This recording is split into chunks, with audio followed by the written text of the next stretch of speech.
Are you building a job or are you building a scalable business? Every single person that we meet in our business, one of the first things they say to us is, I'm so busy. But busy work might make you feel like you're moving along. They might make you feel productive, but it is just busy work if it's not increasing your revenue, if it's not increasing your capacity to serve more people, and you don't have a predictability of leads and sales. If you don't have those three things happening, then you're doing some things in your business right now that are keeping you busy and not moving the needle. And I think a lot of people might not even realize they're doing this as well, like subconsciously sabotaging themselves. Sometimes we can say, oh, you might be self-sabotaging, when it's just, if you knew the rules to building a scalable business, then you wouldn't bother doing the busy stuff anymore, right? Welcome to today's episode of Business Growth Lab. I'm your co-host Samantha Riley, here as always with my husband and business partner Leon Flitton.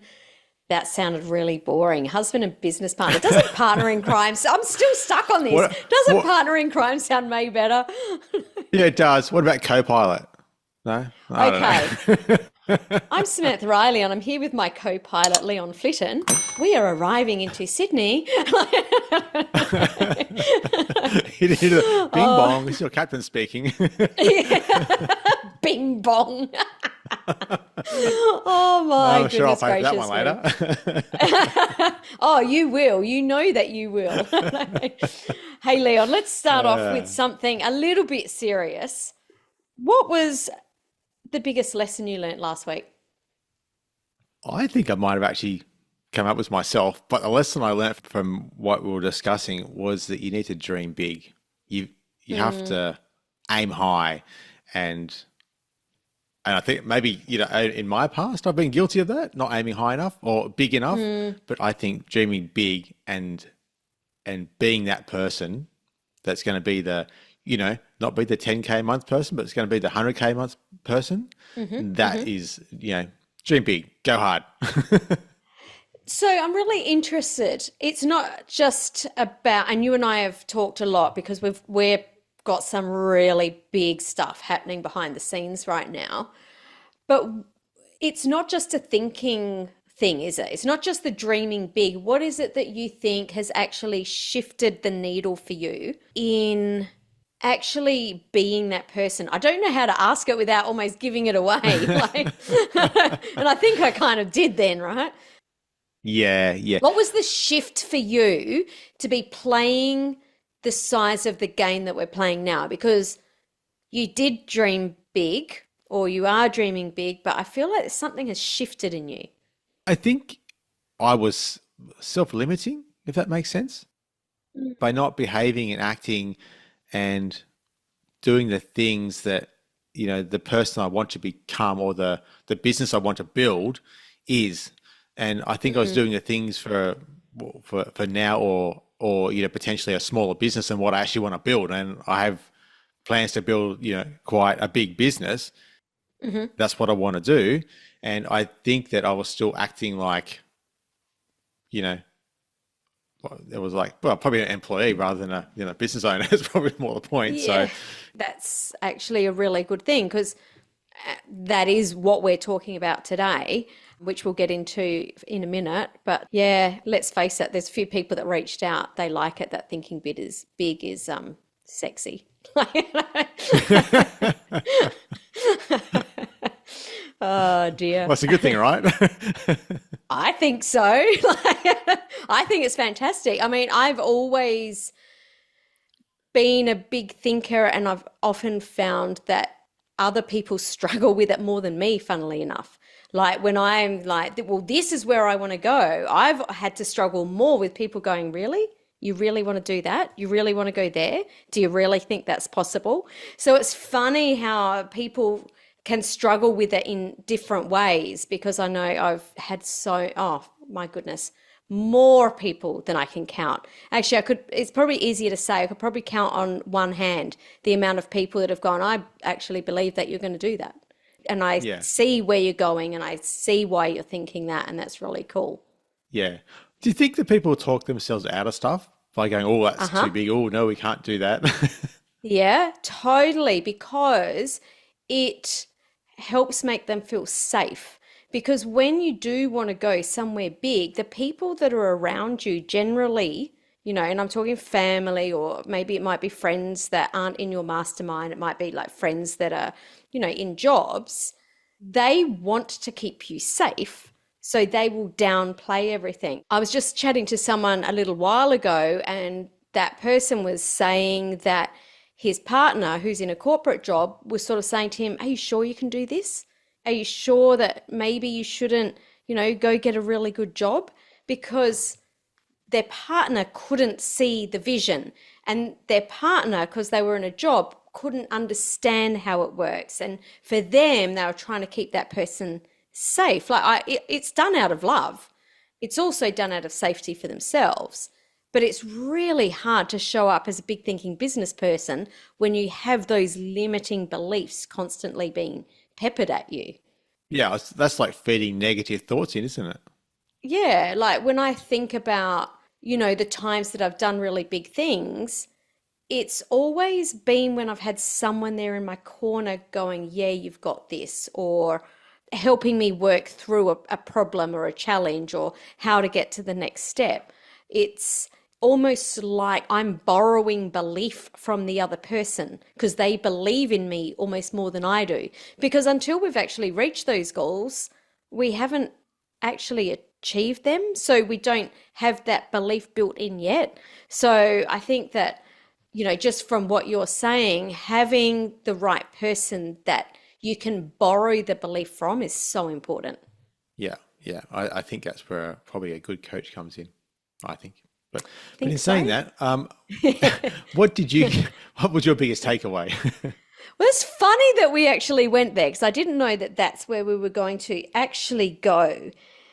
I'll say the biggest lesson, but it's not the biggest lesson I've ever had for this because it's something I've always done, but it was just a reminder that if you do want to go and do something big, you are going to have to do something differently. And if it's something that you don't know how to do, go find the best person to help you.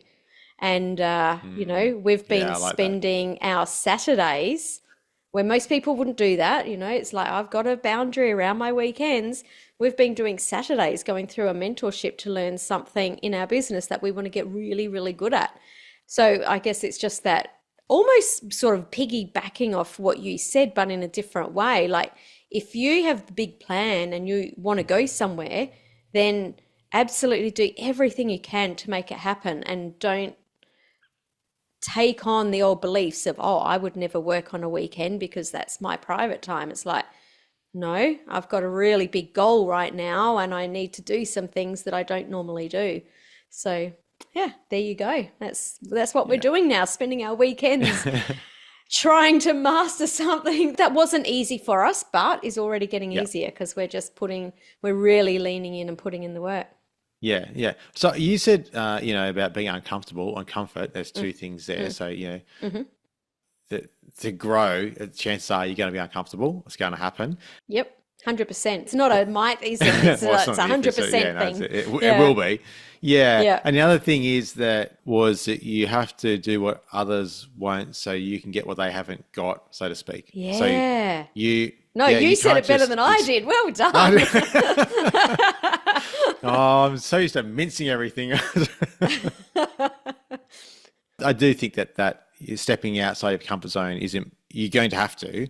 And is it getting, yeah, all these corny sayings like, be comfortable with being uncomfortable, and the fact that you'll do what others won't do, like if you're going to go and put the extra yards in to get what you need to take you where you want to go. And I think that's what sets a lot of people apart. Yeah, yeah, absolutely. Like we know quite a few coaches that are in the 1% of coaches. We're not, but I know that we're right up like well into the like top 5% of coaches in the world, which is pretty cool. And you know what? Every single one of them have those same behaviors. Yeah. And I want to be super clear. It's not I'm going to work every weekend forever and ever and ever, because that's just the fastest road to burnout. But it's doing what needs to be done right now because there's an opportunity in front of us, and doing whatever it takes within reason to be able to get there. Actually, I was going to say we weighed it up. We didn't. We went, oh, it's on a Saturday. Okay, let's do that. We didn't weigh it up at all, Yes. did we? Because we had a plan and we knew exactly what we needed to hit that plan. So then it was Yep. just, reverse engineer. What do we need to do? Okay. What's Sorry, I so just kept funny? thinking. What's about to come out? It's a classic. It's a classic Samantha line. It's "Are we doing this or not?" Oh, can I share a story about the first time I said that to you? No, I Sure, won't. sure. Why No, not? I won't. I won't. I won't. Maybe we'll save it for another But time. yes, it is a classic Samantha line. Are we doing this or not? It's like I'm not a dip my toe in the water kind of gal, am I? It's like we're either all in Nope. or all out. And it's because every time I dip my toe in, it never works. Like I've learnt that. I've Hmm. had the feedback. Dip your Yep. toe in, it Yep. never works. So that's why I'm Yep. like, all right, we're going all in. Are we doing this or what? Exactly. Oh dear. But it did used to scare you a little bit when I came out with that one. So I'm glad that it doesn't scare you anymore. Or does it? You're Oh wow, comfortable being uncomfortable. let's move Oh, I think we on. should get into the Today episode we now. Yeah, absolutely. Let's move on. So today, and going off that, we're going to segue. Are you building a job or are you building a scalable business? Because every single person that we meet, Leon, in our business, one of the first things they say to us is, I'm so busy. And we hear this from everyone, no matter whether they're making zero money in their business and have yet to sign their first client, or whether they're doing $100,000 a month. They all say the same thing. I'm so busy.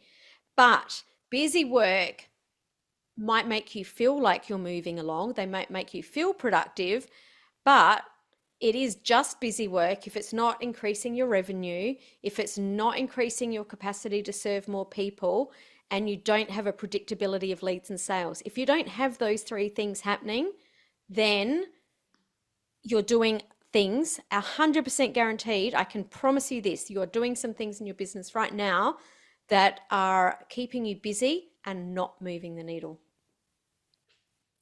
And I think a lot of people might not even realize they're doing this as well, like Yeah. subconsciously sabotaging themselves. Actually, I don't even know that it's self-consciously sabotaging. It's just if you don't know, then how do you know any different? It's like when I went Yeah, to true. my maths class and my teacher said, "Cool, today we're doing trigonometry." Like I wasn't sabotaging when I had no idea what trigonometry was. It's just that I hadn't been shown what Yeah. it was, right? And as soon as I Yeah. was shown what it was, I found it really easy. Trigonometry is Yeah. so Yeah. easy for me. I like so easy. But I had to be shown what it was. But I wasn't self-sabotaging that I couldn't do it. I just didn't know. So it's a little bit funny that sometimes we can say, oh, you might be self-sabotaging when it's just if you knew the rules, and I'm putting rules in air quotes, if you knew the rules to building a scalable business, then you wouldn't bother doing the busy stuff anymore, right? Yeah. Yeah. Well, we just talked about, dreaming big and acting in the way that you want to be, that, the going from the 10K to, if you 10X it to the 100K a month Mm. person. What do you need to be or do and think to actually, make that step? And I feel like some of the things that we're going to talk about in a minute, that to recognize what you're actually doing that could be causing you to be actually, building yourself a job. Yeah. Mm. That you need to be stepping into that, like that CEO, role in the Yeah, CEO model. And totally.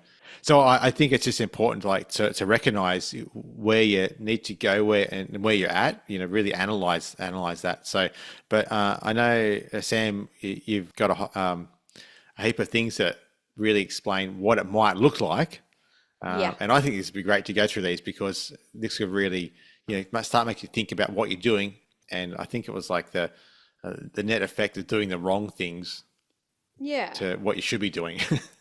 Totally. We were talking about doing the things that are going to, increase your revenue, help you to be able to serve more clients. So let's talk about some of the things that are preventing you from doing that. They might feel like work. You're probably finishing the day going, oh my God, I was so busy. I got all this stuff done. But if you're doing some of these things, I want you to mentally sort of tick off which of these you did last week, because I can guarantee you that you can probably let these go. Things like tweaking Canva graphics and playing with fonts and colors and choosing the exact right stock image for your social media thing. If you're in Canva every day, stop it. What's that?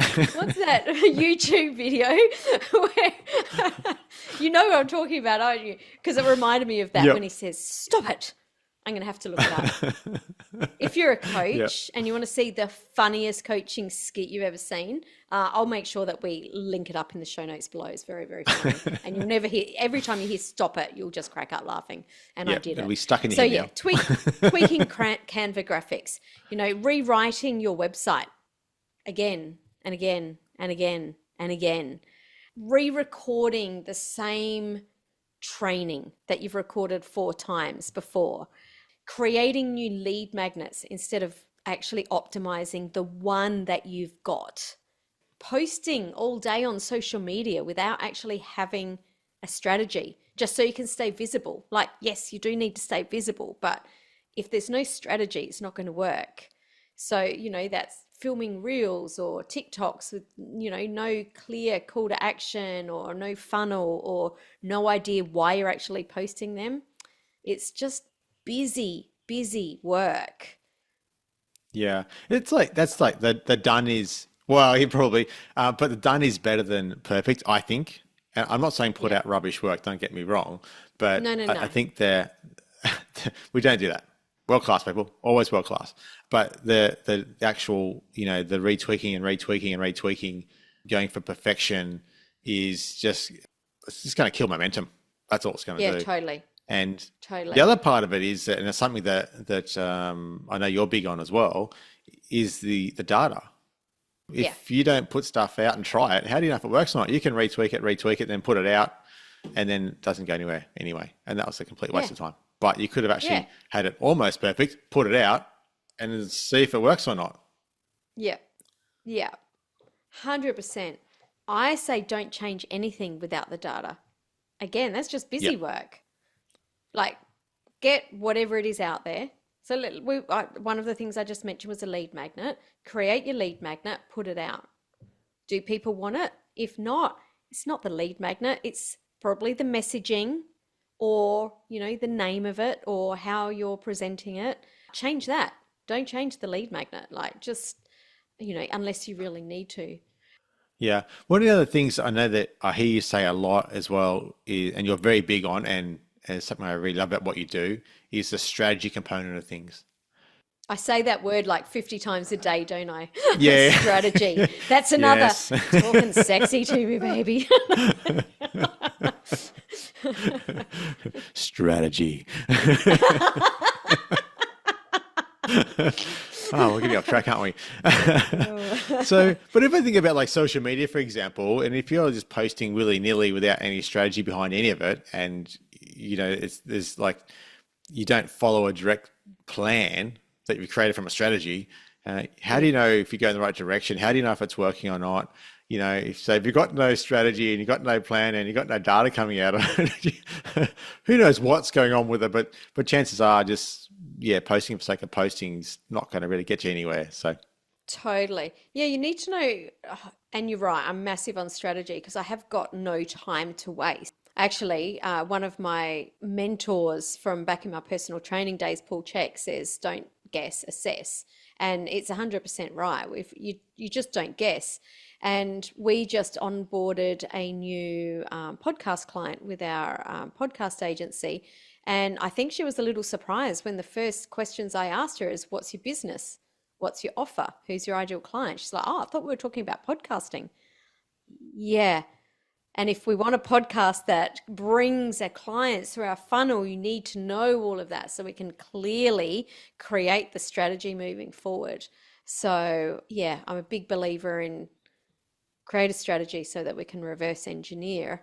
And I think too many people try and create a strategy moving forward instead of moving backwards, which means they end up like miles off course. Yeah, yeah, yeah. And by the way, I'm looking forward to her podcast because she does some really good work as well. So Yeah, it's going to I be think it's really going to be a cool. great Love it. one. Yeah, Absolutely. yeah, yeah. You know, there's something else in busy work, and I see this a real lot, and it's almost busy work that's an avoidance tactic, and that's binging courses or trainings or free downloads instead of implementing what they actually know.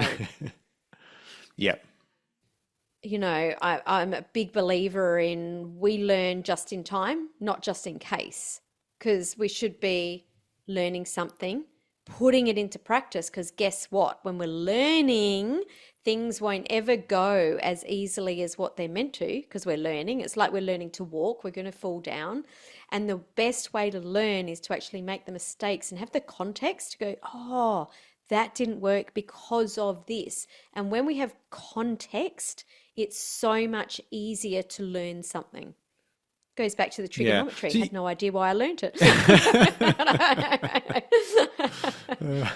I was just going to say as well, you get a really good point there about the just in time, not just in case. And Hmm. in most businesses, even the corporate ones I've been in, the just in case was always mostly a complete waste of time. So Yeah, what I was thinking was that we talked about last week the cognitive bathtub. You yeah. only have so much space in the cognitive load during each day. If you start going and adding extra learning tasks in, extra this in, extra whatever it is tasks, you actually overload yourself, and then everything starts escaping, overflowing the edge of the bathtub, and it's gone. And you've really got to be careful as a CEO that you're only taking on what you can handle because you have a really important role. So by doing things like obsessing over checking likes and weird stuff like that as well, or Hmm. saying Hmm. yes to things like podcasts or summits that you really they're not really aligned with you, Don't stuff have like your that. You're ideal doing other things. clients. Yeah. Exactly, yeah. Adding that stuff in, you're just overloading yourself. So, and like you said before, even like, trying to go, well, let's make up like 10, 20 new lead magnets instead of using the ones that you already have, that kind of thing. So Hmm. it overloads. And I think you'll be really careful with it because I think that's the good way to go to burnout. Yeah, Just 100%. overloading yourself. I like what you said then about, maybe going on summits or podcasts or whatever it is where your ideal clients are. And I think that's something for people that, I think when you're going from 0 to 10K a month, there is that hustle. It's like I think I really do believe you kind of need to say yes to a lot of things so that you start to feel what's in alignment and what isn't. But to get past there, you have to start saying no to the things that you know aren't in alignment anymore. So, sure, to get started, say yes to everything, but to get to that next level, you have to start saying no. No to the things that absolutely aren't in alignment. And that's one of a cool little or one of the little tweaks, I guess, that need to be made. Yeah. I keep thinking about the decision fatigue as well and Hmm. how Jobs wore the same black, it's a black skivvy, was it? Black, I don't know what it was. Oh, yeah, I'm not really sure. And I think like doesn't Zucks wear like a grey t-shirt every day? Same thing. Yeah, yeah. They both of them did it. Yeah. They both did Oh, because of it's and that just one less Samantha decision. Riley chick, she wears the same black top every time she Yeah, records yeah, she does for that. exactly the same reason. Right? I Just move at remove warp that. Don't have to speed. worry I about don't have it. time to think what top should I be putting on. I just put the same one on. So it's a thing, right? Right. It is a thing. Yeah. Let's talk about some of the operations and admin busy work because admin is ugh, living all day in your emails, in your inbox, Slack, Voxer, whatever it is. I think that there should be certain times that you check and then in between, just like shut the tabs. Fiddling with tech tools instead of like keeping things simple. Like, oh, there's this new Yep. tech tool. We saw it a lot with Black Friday over the weekend. So many people saying, hey, have a look at these tech tools. And it's like, hang on a minute, should we not be asking, hey, I've got this gap or I've got this process in my business that isn't working. What's the exact tool that should be fitting that? Not, oh wow, that tool looks good. I should grab that and use that. And then all of a sudden, you've got a tech stack of 59 in what could have been done in 3 apps. Yeah, tech stacks. I'm a big believer in tech, in getting the right tech stack because it does cut down on time.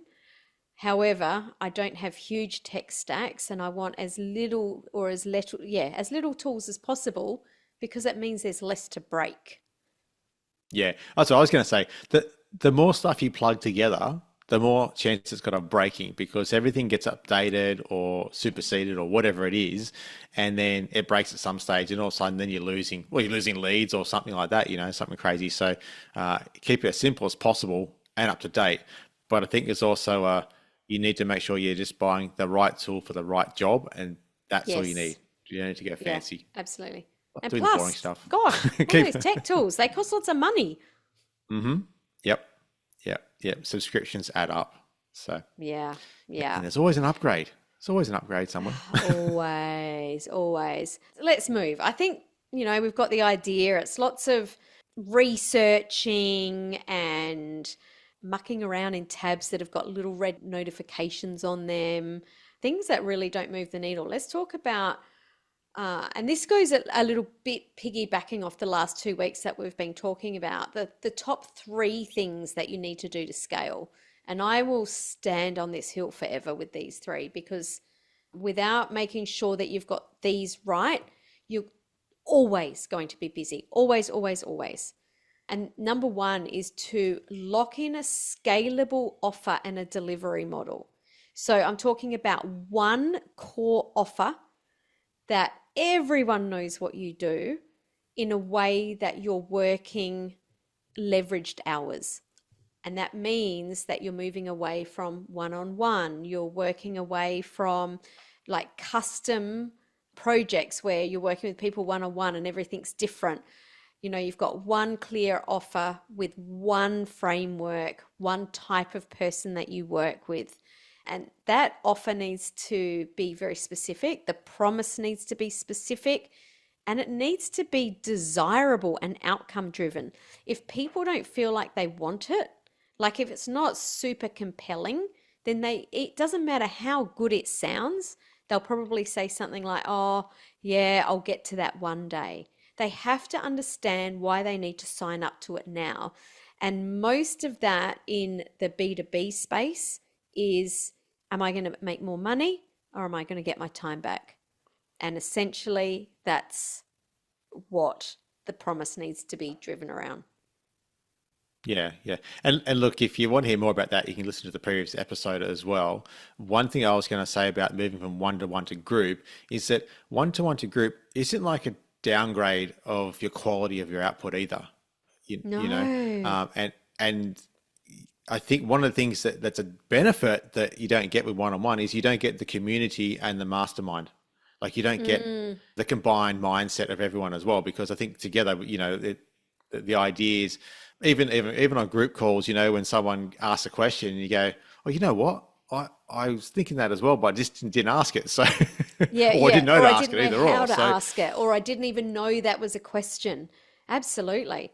It's yeah, leverage for you as the coach or the consultant, but I honestly believe that it's more valuable for the participants because they've got those people asking questions. But here's something else that a lot of people don't think about. As a one-on-one coach, you don't necessarily need a framework because how it works is you have a client that comes to a call, they tell you their problems and you work through them. You can't do that when you're in a group situation all the time. You need to have some sort of framework that you walk people through because you're coaching a lot of people at once. So, in actual fact, it makes your coaching better because you actually have to work out what does this framework look like? What are the steps that I need to put in place? What's the order that I have to coach people through? What is that success path that I need to take people on? What are the trainings or the templates or the checklists or whatever it is that I need to be able to provide so that my clients get that result. So I honestly think that as a coach, you have to double down on your IP when you're coaching in a group where you don't necessarily need to in a one-on-one situation. yeah. I was just thinking then that the other thing it does is it helps you identify gaps that the client may have far quicker as well. Mm, mm. Because if you can see it, you see a gap in it. So, one of the things that you can ask yourself to know if you're in this situation is if you doubled your clients tomorrow, would you be able to deliver? Would you be able to take those clients on, or would your delivery or your offer buckle? Would you not be able to take those clients on? And if the answer is no, I couldn't take them on, then that's something that you need to look at. Otherwise, you can't grow your offer. So that's the first thing, Leon. All right, let's talk about the second thing that you absolutely must have in your business, and that is having a lead generation system. Because I think too many people are saying, I need more leads, but don't have a system to have them on repeat. And it's just such a stressful place to be when you don't have leads coming into your business, right? Yeah, yeah. I think people forget too that you have to be a marketer as well as a coach. You can't just be just a coach. Mm, mm-hmm. You still have to be able to acquire leads, generate leads. If you just sitting around waiting for them to come to you, they probably won't. So Yeah, no, they I won't. can't see it. You need Yeah, even if they do now, if you don't have a lead generation system, what will happen is imagine you've got all your leads in a bucket. I mean, that leads could be your social media audience or your email list. If you're not adding to that bucket, at some point, your audience will be like, yep, I've heard that, I've heard that, I've heard that. And you're going to run out of leads. You need to be consistently filling the bucket. You need a simple, repeatable way so that people can find you, so that you can warm them up, and so that people can book in or inquire, whether it's they're booking in for a sales call or whether they're getting some sort of sales document from you, whatever it is. It's really important that you have a system. So almost think about it like a conveyor belt, with little leads on it, and it's just consistently working all the time. And I find that most key coaches have their conveyor belt turned off, and then they yeah, wonder why they don't have any leads or why they don't have any sales calls booked in. Like, if you don't have a system, it's like your conveyor belt is off, and the only person that can switch that back on is you. yeah, yeah.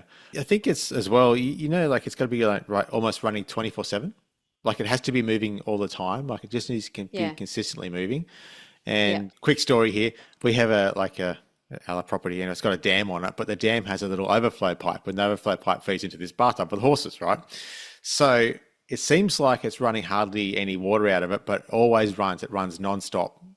And this little hose, if you overflow the bathtub and the horses don't start drinking it, the amazing amount of water comes out on the ground. Hey, like over 24 hours, it's astounding.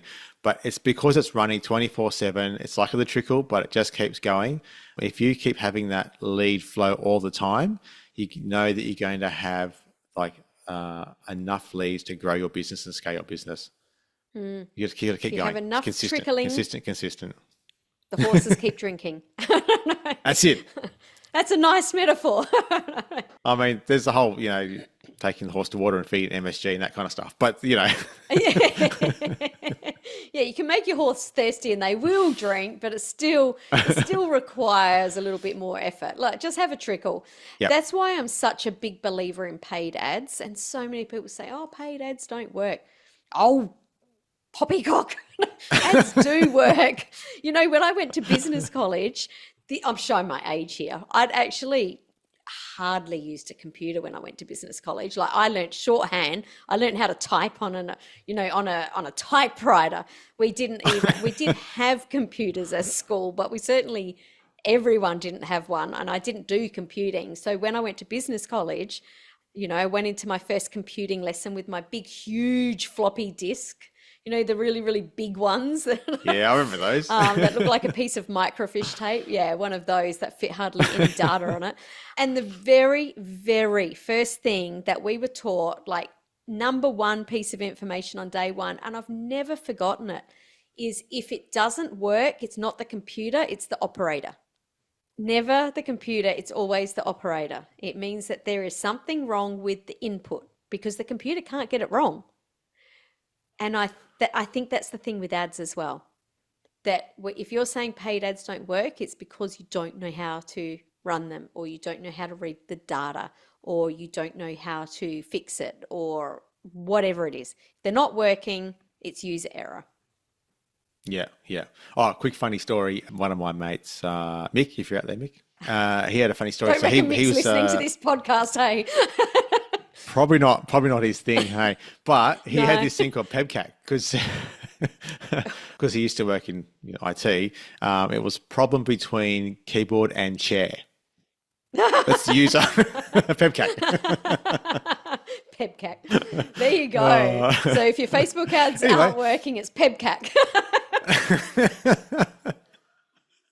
That's actually I think really we should move on funny. to number three, shouldn't we? Yeah, yeah, totally. Totally. So, yes, you need a lead generation system. I think we should definitely go into that in another episode in depth of what that actually looks like. Definitely. But Yep. number three, you need to have this in your business if you want to scale, and that's systems and the support so that your business isn't all on you. So I talked about some of the admin things that we're doing, constantly in emails or constantly manually sending things to people, manually onboarding clients, manually having to take payments, send invoices. All these things can either be a system that's automated or you can automate the delegation. So it doesn't always need to be a piece of tech that's the system.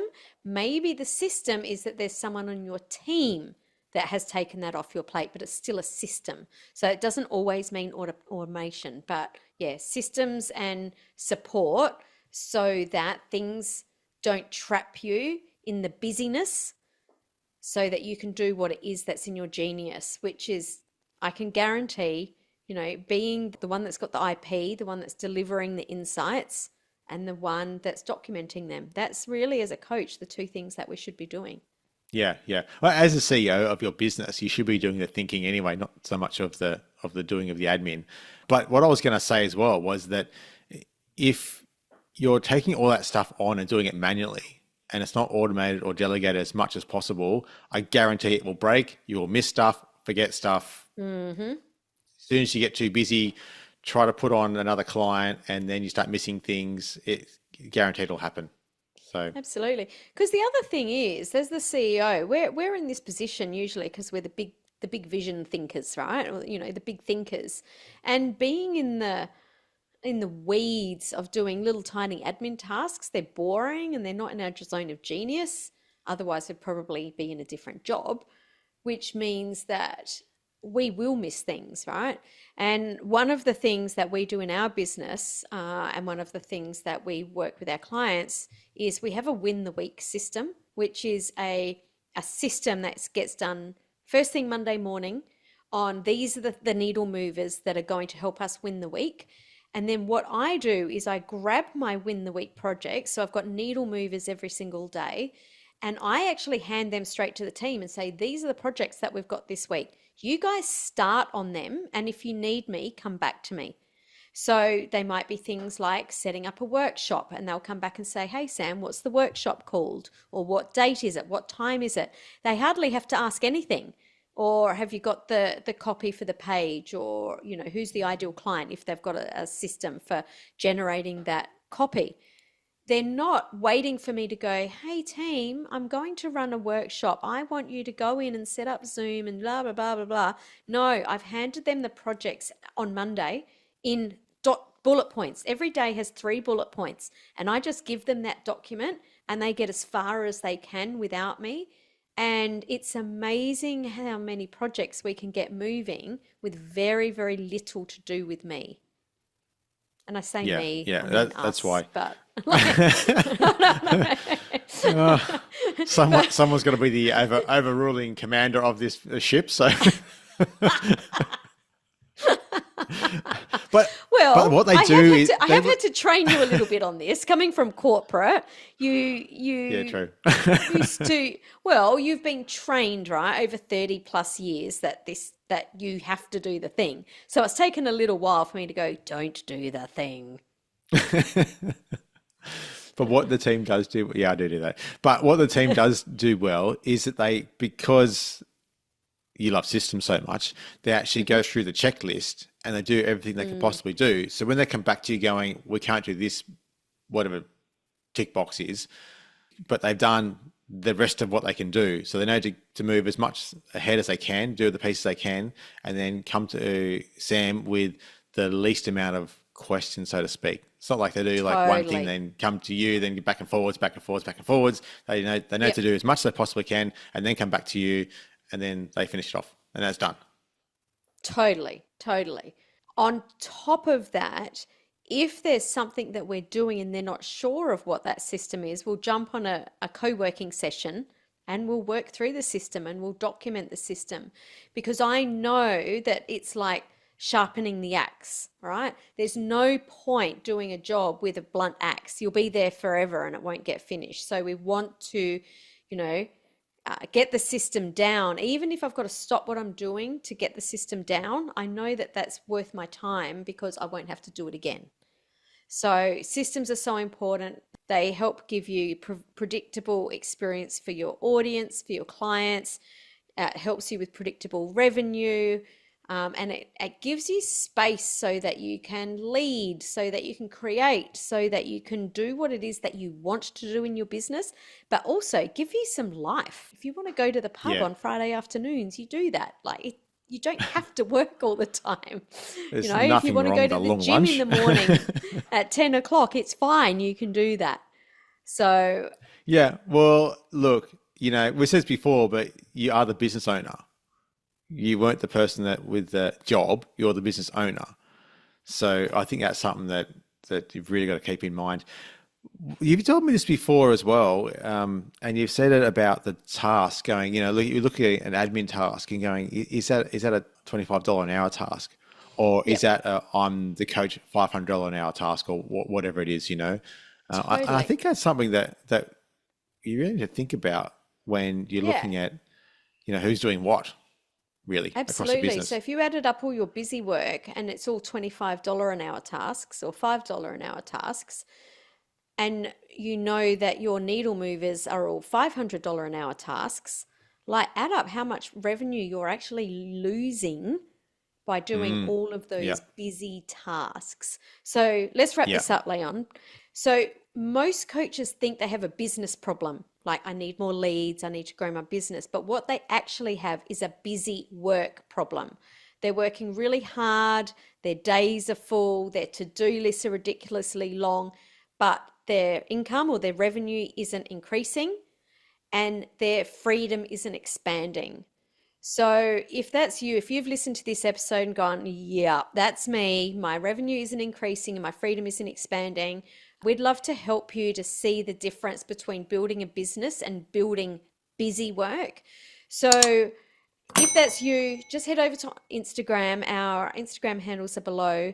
DM us the word scale. That's all you have to do. You don't have to remember anything. Just DM the word scale and we will reach out to connect and let us help you map your next 3 scale moves so that you can build your revenue and increase your freedom in the next quarter. Because for every quarter you leave this, you're going to continue being busy and your revenue is going to continue staying under a ceiling. Thanks so much for listening to this episode. We look forward to seeing you next week on another episode of Business Growth Lab. Ciao.